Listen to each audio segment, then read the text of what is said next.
because some people join late, and just because of connection. So the step 1 is find your interest. Okay, then step 2, you have to listen and watch, and for that you have to go on TED Talk or on YouTube as well and try to find your interest as I show you. Okay, so step 2, watch and listen the English talks videos of your interest with subtitle, because they are using really some hard words. Okay, you might know about that.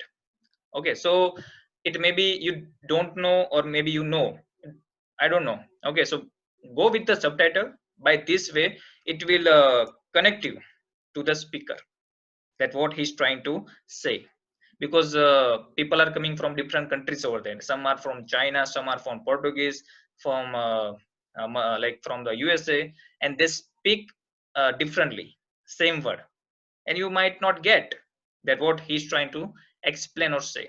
So that's why keep this in mind. Okay, and after that read the biography of that speaker, and also try to follow his or her blog, and also his videos as well, okay, on YouTube. Then read the comments, what people are saying about that person or that speaker in detail.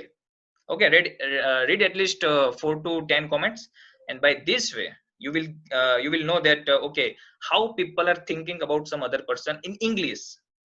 Okay, and after having this enough knowledge, you can easily write your own statement or your own review on it.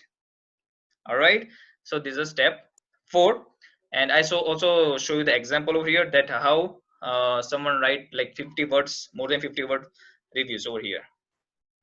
And then after having enough knowledge or information, you now gonna share it to others. Okay, and that's how you will improve your English.